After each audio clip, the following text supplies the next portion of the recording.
जब मैंने civil services में जाने का निर्णय लिया तो मेरे सामने सबसे बड़ी चुनौती यही थी कि मेरे पास तो उतने पैसे थे नहीं, ना ही मेरे घर वालों के पास उतने पैसे थे। बल्कि घर वाले तो और चिंता में आ गए कि जो तैयारी करोगे उसके लिए भी पैसे कहाँ से लाओगे। मुझे ये भरोसा था कि अगर मैं 3 साल अच्छे से मेहनत करूँगा तो जीवन में कुछ ना कुछ बेहतर कर पाऊँगा। 1 से डेढ़ साल के बाद जो मेरे पैसे थे वो ख़त्म हो गए। अब मुझे चिंता होने लगी कि अब मैं कहाँ जाऊँ। तो रिश्तेदार भी तरह तरह की बातें करते थे, पापा से बोलते थे कि क्या इनको आप पढ़ा रहे हो, इनसे मजदूरी करवाओ। लगातार 2 फेलियर हो गए थे और मेरे लिए दिल्ली में टिके रहना बड़ा मुश्किल था। ये बड़ा डरावना सा एक वक्त था जिसमें मुझे लग रहा था कि शायद अब प्रिपरेशन छोड़ देनी चाहिए, क्योंकि जो वक्त तुम डिसाइड करके आए थे वो अब ख़त्म हो चुका है। नमस्कार दोस्तों, मेरा नाम मोइन अहमद है। मैंने यूपीएससी सीएससी 2022 में 296 रैंक हासिल की है। आपने बहुत सी कहानियाँ जोश टॉक के माध्यम से सुनी होंगी, किस तरीके से एक छोटी से क्षेत्र गांव से निकलकर संघर्षशील जीवन व्यतीत कर कर चुनौतियों से लड़कर कुछ लोगों ने ज़िंदगी में बड़ा मकाम हासिल किया है। ऐसी ही कुछ कहानी मेरी है। मैं जोश टॉक के माध्यम से आपके साथ अपनी जर्नी शेयर करूंगा, किस तरीके से विपरीत परिस्थितियों का सामना करते हुए मैंने एक बड़ा मकाम हासिल किया, जो आपके लिए एक प्रेरणा का स्रोत हो सकती है। मैं उत्तर प्रदेश राज्य के मुरादाबाद ज़िले के एक छोटे से गांव जटपुरा से आता हूं, जो एक अविकसित या एक पिछड़ा इलाका माना जाता है। मैं अपनी फैमिली के बारे में बताना चाहूँगा। मेरे परिवार में मेरे पापा, मेरी अम्मी और 3 भाई, 1 बहन है। हम लोग एक लोअर मिडिल क्लास फैमिली में आते हैं। मेरे पिताजी यूपी रोडवेज़ में कॉन्ट्रैक्चुअल बेसिस पे ड्राइवर हैं। आपने देखा होगा हरियाणा रोडवेज़, उत्तराखंड रोडवेज़ या यूपी रोडवेज़, तो उन्हीं में जो वो बसें चलती हैं, उन्हीं बसों में मेरे पापा ड्राइविंग का काम करते थे और वो एक कॉन्ट्रैक्चुअल बेसिस जॉब थी मेरे पापा की। हमारी फाइनेंशियल जो सिचुएशन थी वो काफ़ी अच्छी नहीं थी, क्योंकि 7 लोगों का परिवार था। घर में मेरे मम्मी-पापा के अलावा हम 4 भाई और 1 बहन थी। पापा को पर किलोमीटर के हिसाब से चार्ज किया जाता था और उसमें भी एक कंडीशन रहती है कि आपको इतनी ड्यूटी करनी होगी तो आपको इतना चार्जेस मिलेगा। तो महीने में कई बार होता है कि व्यक्ति की तबीयत भी खराब होती है या कुछ महत्वपूर्ण कार्यों के लिए छुट्टी ली जाती है। तो जिसकी वजह से कभी-कभी जो टारगेट दिया जाता था तो वो भी पूरा नहीं होता था। तो जो एक मंथली इनकम रहती थी वो कभी फिक्स ही नहीं रह पाती थी। तो उस सिचुएशन में पढ़ाई करवाना बड़ा मुश्किल था मेरे पापा के लिए। फिर भी उन्होंने कोशिश की कि हम अच्छे से अच्छे स्कूल में पढ़ पाएँ। तो जो भी गाँव का अच्छा स्कूल माना जाता था, उसमें हमारा एडमिशन कराया गया। लेकिन धीरे-धीरे क्या हुआ कि जिस स्कूल में हम पढ़ते थे, उस स्कूल की फ़ीस बढ़ाई जा रही थी। तो हमारे लिए मुश्किल हो रहा था, क्योंकि हमारे घर के खर्चे भी थे और भी तरह-तरह की ज़िम्मेदारियाँ महीने या साल में परिवार में आती रहती हैं। तो हम वो फ़ीस अफ़ोर्ड नहीं कर सकते थे। तो मैंने क्लास 6 तक तो उसको अफ़ोर्ड करने की कोशिश की। उसके बाद मैंने भी अपना एडमिशन वहाँ से कटवाया और अपने गाँव के ही स्कूल में, जहाँ ₹50 महीना की फ़ीस थी। आप लोग जानते ही हैं कि जो गाँव के लोकल स्कूल होते हैं, तो उसमें कुछ भारी भरकम फ़ीस नहीं होती है।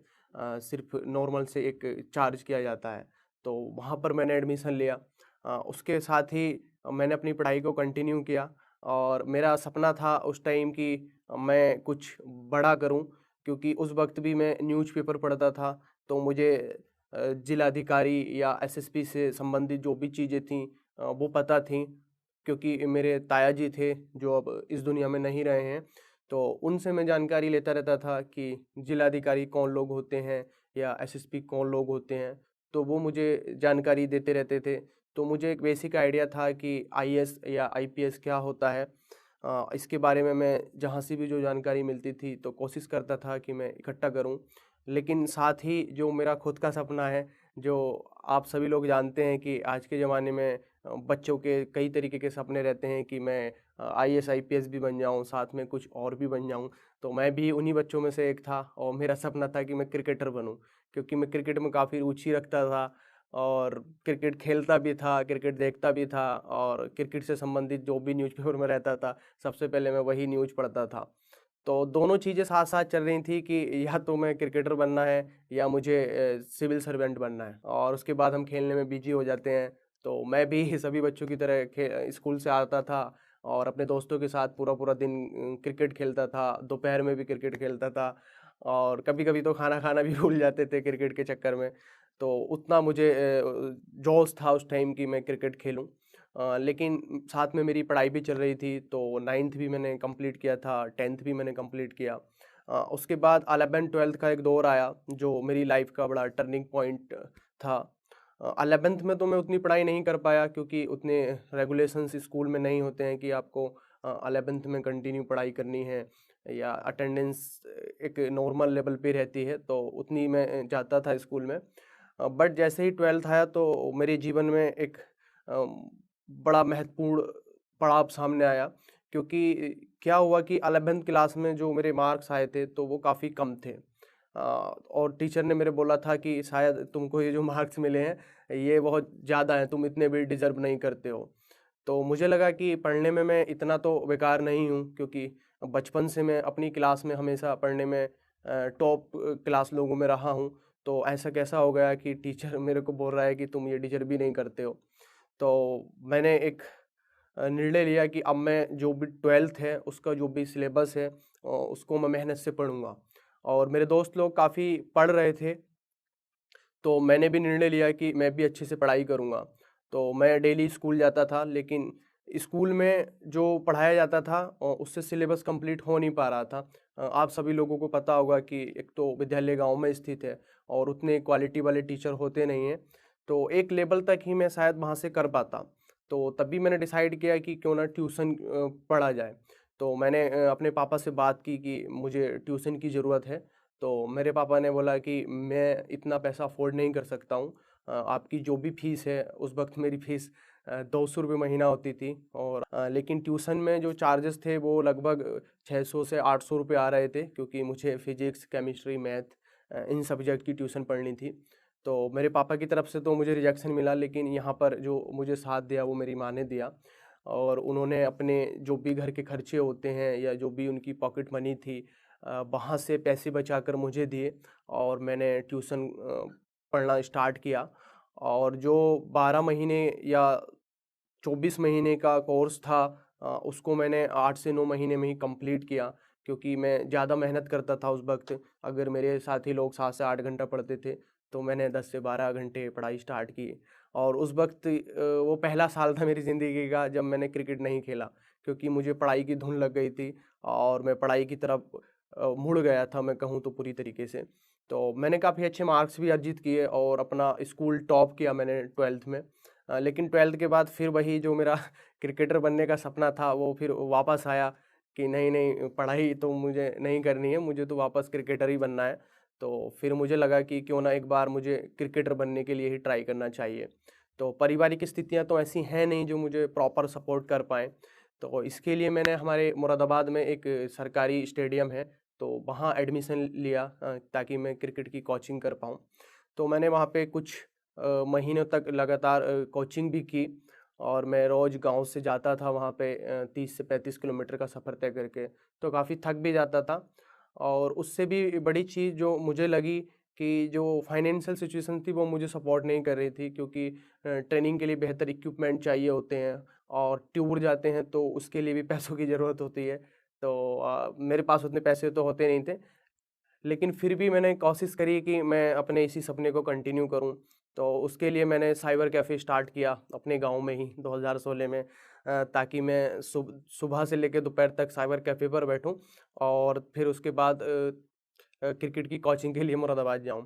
लेकिन धीरे-धीरे मुझे समझ आ गया कि एक तो ये काफ़ी हेक्टिक होता जा रहा था कि मैं सुबह से लेके शाम तक साइबर कैफ़े पर बैठूं, और उससे भी बड़ी बात जो मेरी समझ में आ गई कि ये जो मेरा क्रिकेटर बनने का सपना है, ये एक मिथ है।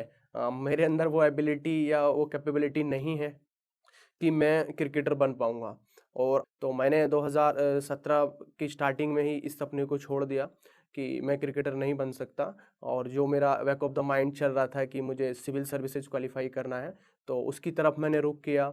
अब मेरी कोशिश यही थी कि जो सिविल सर्विसेज का मेरा सपना है उसको कैसे पूरा किया जाए। जब मैंने सिविल सर्विसेज में जाने का निर्णय लिया तो मेरे सामने सबसे बड़ी चुनौती यही थी कि मेरी स्कूलिंग और कॉलेज उतना अच्छा हुआ नहीं था, तो मुझे दिल्ली जैसे शहर में आने के लिए प्रयास करना ज़रूरी था। तो मैंने उसके लिए कोशिश की कि कुछ पैसे इकट्ठे किए जाएँ। जो मेरा एस्टीमेट था वो लगभग 3 लाख रुपए का था, क्योंकि मुझे अंदाज़ा था कि कहीं न कहीं 3 साल इस एग्ज़ाम में लग जाएँगे और 3 लाख के अराउंड खर्चा आ सकता है। तो उसके लिए फिर मैंने प्रयास जारी किया, क्योंकि मेरे पास तो उतने पैसे थे नहीं, ना ही मेरे घरवालों के पास उतने पैसे थे। बल्कि घरवाले तो और चिंता में आ गए कि अभी तो कुछ हम फाइनेंशियली स्टेबल हुए थे और आप अब साइबर कैफ़े भी छोड़कर जाओगे, प्लस जो तैयारी करोगे उसके लिए भी पैसे कहाँ से लाओगे। तो मैंने निर्णय किया कि जो भी मेरे पास 25 से 30 हज़ार रुपये सेविंग थी वो मैं अपनी पढ़ाई में लगाऊंगा। तो उससे तो पूरा हो नहीं पा रहा था। तो उसी बीच मैंने एक बहुत बड़ा काम किया कि मैंने अपनी दुकान पे लोन ले लिया। मुझे ये भरोसा था कि अगर मैं 3 साल अच्छे से मेहनत करूँगा तो जीवन में कुछ ना कुछ बेहतर कर पाऊँगा, क्योंकि किसी भी काम की शुरुआत करने से पहले ज़रूरी है कि आपका उस पर भरोसा होना चाहिए, जो मैंने खुद पर दिखाया। और मैंने अपनी दुकान पर लगभग 1.5 लाख रुपए का लोन करवा लिया और मुझे ये था कि मेरे जाने के बाद जो मेरे बड़े भाई हैं वो दुकान चलाएँगे, तो वो इस लोन को चुकता कर देंगे और घर की भी थोड़ी मदद करते रहेंगे, तो कोई दिक्कत आएगी नहीं। लेकिन जो मैंने धनराशि जमा की थी वो फिर भी कम पड़ रही थी, तो उसके बाद मैंने अपने दादा के अकाउंट पे भी लोन करवा लिया। तो उससे फिर मेरी जो धनराशि थी वो पूरी हुई और मैं पूरा एस्टीमेट बनाकर दिल्ली के लिए निकल पड़ा। लेकिन यही है कि दिक्कतें यहाँ भी कम नहीं हुई और 1 से 1.5 साल के बाद जो मेरे पैसे थे वो ख़त्म हो गए, क्योंकि जो मेरा एस्टीमेट था वो अ, सही साबित नहीं हुआ, क्योंकि जो पैसे मैंने कोचिंग के लिए रखे थे वो एस्टीमेट बनाते समय बहुत कम थे। लेकिन जैसे ही मैं दिल्ली में आया तो जो लोग तैयारी कर रहे हैं वो जानते हैं कि बहुत तरीके के खर्चे हो जाते हैं। बुक्स खरीदनी होती हैं और भी कुछ खर्चे होते हैं। तो मेरे पैसे फरवरी या मार्च में पूरी तरीके से समाप्त हो गए। तो अब मुझे चिंता होने लगी कि अब मैं कहाँ जाऊँ? तो तभी उसी वक़्त एक एनजीओ है अतिया फाउंडेशन, तो वो ऐसे बच्चों को सपोर्ट करता है जो खुद से सिविल सर्विसेज़ की तैयारी नहीं कर सकते या उनके पास वो रिसोर्सेज़ नहीं हैं। तो मैंने वहाँ का एग्ज़ाम दिया था, तो वहाँ पे फाइनली मेरा सिलेक्शन हो गया। तो जिसकी वजह से ये हुआ कि मुझे रहने-खाने की दिक्कत ख़त्म हो गई और जो भी मेंटरशिप उनके द्वारा दी जाती थी वो मेरे लिए काफ़ी हेल्पफुल रही। बट उसके बाद भी मैं कहना चाहूँगा कि ज़िंदगी में एक नया दौर स्टार्ट हो गया, वो था फेलियर का दौर, जो हर किसी की ज़िंदगी में आता है। 2019 में तो मैंने पहला अटेम्प्ट दिया था, तो उस वक़्त तो मैं फ़ेल हुआ था। तो समझ में आया कि मैंने पढ़ाई नहीं की है, तो क्योंकि सिविल सर्विसेज़ क्वालीफ़ाई करने के लिए जैसे आपको पता है कि एक वक़्त तक तो प्रिपरेशन की ज़रूरत होती है, तो मैंने उतनी प्रिपरेशन नहीं की थी और क्योंकि मुझे गाइडेंस नहीं थी, मैं गाँव से निकल के आया था। मुझे उतना अंदाज़ा नहीं था कि किस तरीके से प्रिपरेशन करनी है, बस ये था कि सिविल सर्वेंट बनना है, तो उसके लिए एग्ज़ाम दिया, तो वो क्वालीफ़ाई नहीं हो पाया। फिर 2020 में भी यही हुआ। मैंने पढ़ाई तो कर ली थी लेकिन उम, यही है कि चीज़ें मेरे पक्ष में नहीं जा रही थीं और 2020 का भी मेरा प्रीलिम्स क्वालीफ़ाई नहीं हुआ। लगातार 2 फेलियर हो गए थे और मेरे लिए दिल्ली में टिके रहना बड़ा मुश्किल था, क्योंकि इसी वक़्त आप जानते हैं कि लोगों के ताने आने भी स्टार्ट हो जाते हैं। लोग तरह-तरह से टॉन्ट कसते हैं कि अरे गया है, वापस आ जाएगा, 1-2 साल है, उससे ज़्यादा नहीं कर पाएगा। और रिश्तेदार भी तरह-तरह की बातें करते थे। पापा से बोलते थे कि क्या आप हम 4 भाई हैं, तो उनको बोलते थे कि क्या इनको आप पढ़ा रहे हो? इनसे मज़दूरी करवाओ। 400 रुपए महीना अगर कमाएँगे, तो 1600 रुपए घर में आएँगे। तो आप क्यों ये बिना वजह की चक्कर में पड़े हैं, पढ़ाई कर के सारे बच्चों को बेकार कर रहे हैं। इस तरीके की बातें सामने आ रही थी। लेकिन मैं यहाँ शुक्र अदा करूँगा हमारे पापा का कि उन्होंने इन सभी बातों को नज़रअंदाज किया और हमको कंटिन्यू सपोर्ट किया। फाइनेंशियली तो वो सपोर्ट नहीं कर पा रहे थे, क्योंकि उनकी सिचुएशन ऐसी नहीं थी, लेकिन मॉरल सपोर्ट उनका हमेशा था कि जो तुम कर रहे हो करते रहो, किसी तरीके की बात भी सुनने की ज़रूरत नहीं है, आप ज़िंदगी में बेहतर करोगे। तो जो बहुत ज़्यादा ज़रूरी था, क्योंकि मुझे फाइनेंशियली प्रॉब्लम तो उस टाइम नहीं थी, क्योंकि एनजीओ कहीं न कहीं मेरा खर्चा उठा रहा था। बट मॉरल सपोर्ट की बहुत ज़्यादा ज़रूरत रहती है जब आप ज़िंदगी में फ़ेल करते हैं तो। 2021 का अटेम्प्ट मैंने दिया, उसमें भी मैंने थोड़ी अपनी कमियों को जानने की कोशिश की। बट फिर वही हुआ कि मैं फिर एक गलत स्ट्रेटजी का शिकार हो गया और 2021 का प्रीलिम्स भी मेरा क्वालिफ़ाई नहीं हुआ। लगातार 3 प्रीलिम्स क्वालिफ़ाई ना करना मेरे खुद की योग्यता पर सवाल खड़ा करता था। मैं खुद ये महसूस करता था कि यार मैं ज़िंदगी में ये एग्ज़ाम क्वालिफ़ाई कर भी पाऊँगा कि नहीं, क्योंकि लगातार 3 बार से मैं प्रीलिम्स ही क्वालिफ़ाई नहीं कर पा रहा हूँ। तो ये बड़ा डरावना सा एक वक़्त था जिसमें मुझे लग रहा था कि शायद अब प्रिपरेशन छोड़ देनी चाहिए, क्योंकि जो वक़्त तुम डिसाइड करके आए थे वो अब ख़त्म हो चुका है। तुमने खुद से 3 साल माँगे थे, तो 3 साल में तो आपका नहीं हो पा रहा है। बट फिर यही है कि मैंने खुद को मोटिवेट करने के लिए कोशिश ये की कि 2020 में जो कोरोना का वक़्त आया था या 2021 में जो कोरोना का वक़्त आया था, तो मैंने अपने दिमाग से ही ये सवाल पैदा किया कि नहीं, नहीं, मेरे 3 साल नहीं हुए हैं। मेरा कुछ वक़्त कोरोना में ज़ाया हुआ है, तो बेहतर ये है कि मैं इस वक़्त को अब दोबारा से यूज़ करूँ। तो मैंने डिसाइड किया कि इस बार मुझे 2022 का जो अटेम्प्ट है वो देना है और ये मेरा लास्ट अटेम्प्ट होगा। कि 2021 नवंबर में शायद रिज़ल्ट आया था 2021 के प्रीलिम्स का, तो उसके बाद 6 महीने थे, तो उन्हीं 6 महीने को मैंने मान लिया कि ये बस ज़िंदगी के लास्ट 6 महीने हैं और जितनी मेहनत मुझसे हो सकती है, मैं उतनी मेहनत करने की कोशिश करूँगा। अपने साथ ईमानदारी रखूँगा। तो फाइनली मैंने 6 महीने तक बहुत अच्छे से मेहनत की और 2022 का प्रीलिम्स मेरा क्वालिफ़ाई हुआ। उसमें मेरी कोशिश यही रही कि जो भी गलतियाँ मैंने 2019 के एग्ज़ाम में की थी, 2020 के एग्ज़ाम में की थी, 2021 के एग्ज़ाम में की थी, वो गलतियाँ दोबारा ना हों। उससे भी ज़्यादा जो मेरा अपना खुद का रहता है कि इंसान को उतनी मेहनत करनी चाहिए कि वो खुद का सामना कर सके। तो मैं शायद उस लेवल पे पहुँच चुका था कि मैं खुद का सामना करने के लिए तैयार था। मैंने अपने दोस्तों से ये बात बोली थी कि अगर इस बार नहीं होगा, तो फिर मेरा कभी नहीं होगा, क्योंकि मैंने उतनी पढ़ाई कर ली थी। मुझे खुद पे उतना भरोसा था कि जितना मैं कर सकता था उतना मैंने किया है। मैंने अपना 100% दिया है, मैंने अपने साथ कोई कोताही नहीं बरती है। उसके बाद मेरा जैसे ही प्रीलिम्स क्वालिफ़ाई हुआ तो 3 अटेम्प्ट्स के बाद पहली बार जो प्रीलिम्स का रिज़ल्ट आया और मैं क्वालिफ़ाई हुआ, तो मुझे लगता है कि मेरे लिए सबसे ज़्यादा खुशी का क्षण यही था। मैं यहाँ तक कहना चाहूँगा कि मुझे फाइनल रिज़ल्ट की भी उतनी खुशी नहीं हुई, जितनी खुशी मुझे प्रीलिम्स के रिज़ल्ट की हुई।